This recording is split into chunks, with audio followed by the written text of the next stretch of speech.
Bismillahirrahmanirrahim. Assalamualaikum warahmatullahi wabarakatuh.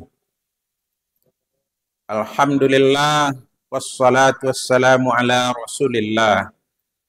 Qala Rasulullah sallallahu alaihi wasallam fi haditsih arba'un min sunanil mursalin.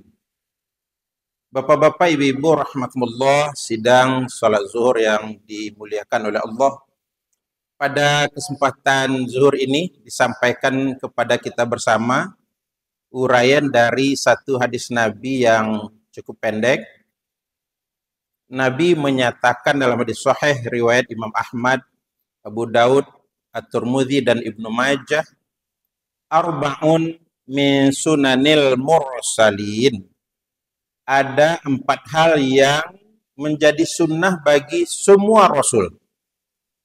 Jadi artinya semenjak zaman Nabi Adam sampai Nabi Muhammad sallallahu alaihi wasallam, mereka semua menggunakan keempat macam sunnah itu. Sunnah artinya apa? Sesuatu yang digariskan, sesuatu yang sudah ditentukan.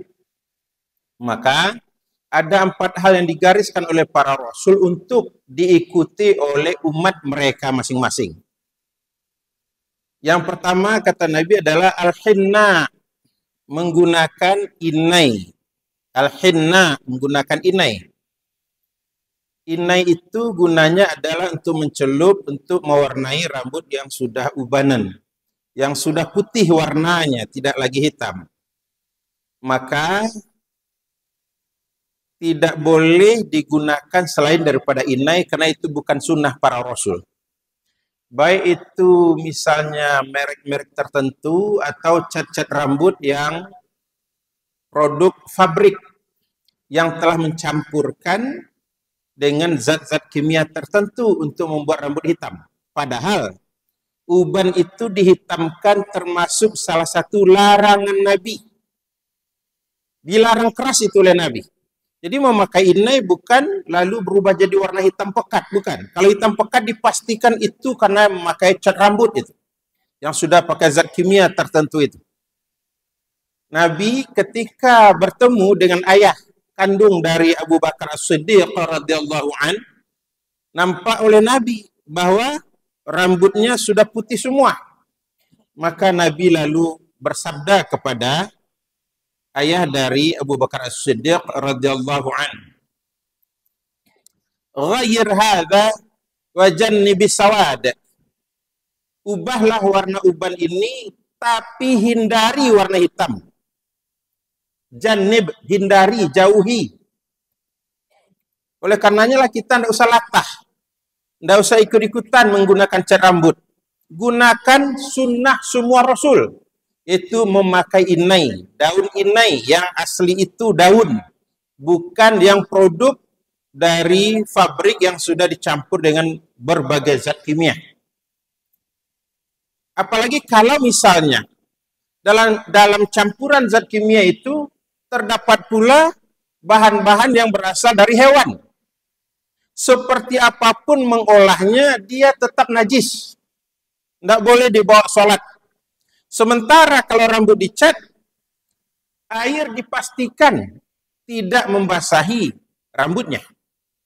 Jadi oleh karenanya harus menggunakan inai.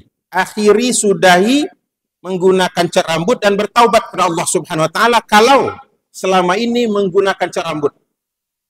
Sebenarnya dengan diberi uban itu oleh Allah itu pertanda sudah dekat ke kubur.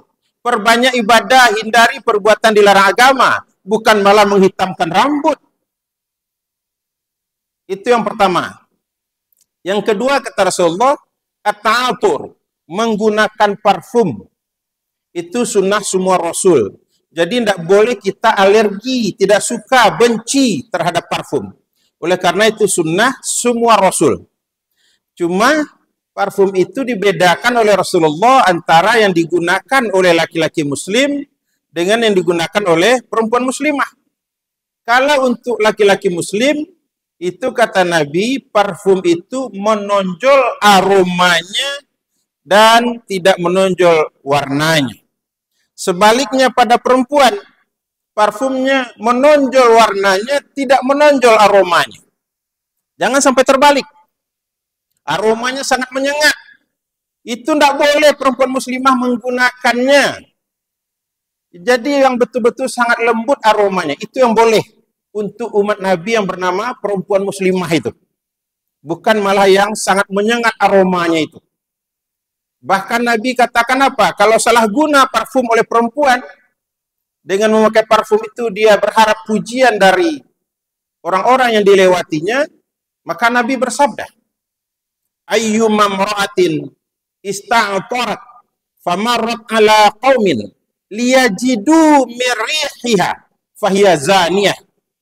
Perempuan mana saja yang menggunakan parfum, lalu dia lewat di hadapan sekelompok laki-laki dengan hasrat, dengan keinginan agar dikagumi oleh laki-laki yang dia lewati, dikagumi aroma parfumnya, fahiya zaniyah, dia sama dengan perempuan pezina.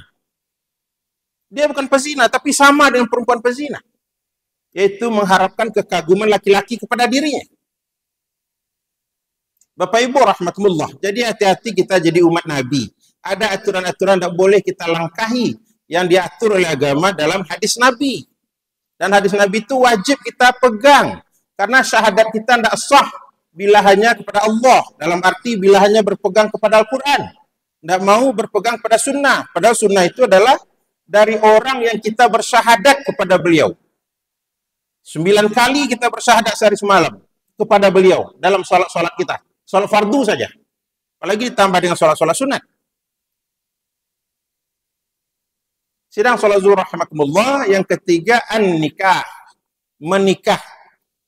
Jadi Nabi melarang keras umat beliau hidup lajang selamanya. Naha Rasulullah sallallahu alaihi wasallam anit tabattuli nahyan syadida. Nabi melarang keras umat beliau untuk hidup membujang selamanya. Jadi tidak boleh anti pernikahan. Tidak boleh anti pernikahan. Sebagaimana sekarang lagi tren di Jepang. Anti pernikahan. Karena pernikahan itu dianggap menjadi beban yang akan menyulitkan hidupnya ke depan. Terutama bagi perempuan. Akan hamil, akan melahirkan, akan mengasuh anak. Sehingga dia merasa itu akan menghalangi bagi karirnya ke depan. Bapak Ibu rahmatullah, an-nikah itu sunnah semua Rasul. Tidak boleh tidak menikah. Bahkan pada masa Nabi Adam, tidak ada manusia lain, sesama anak Nabi Adam dinikahkan oleh Nabi Adam. Secara silang antar yang kembar yang satu dengan kembar berikutnya.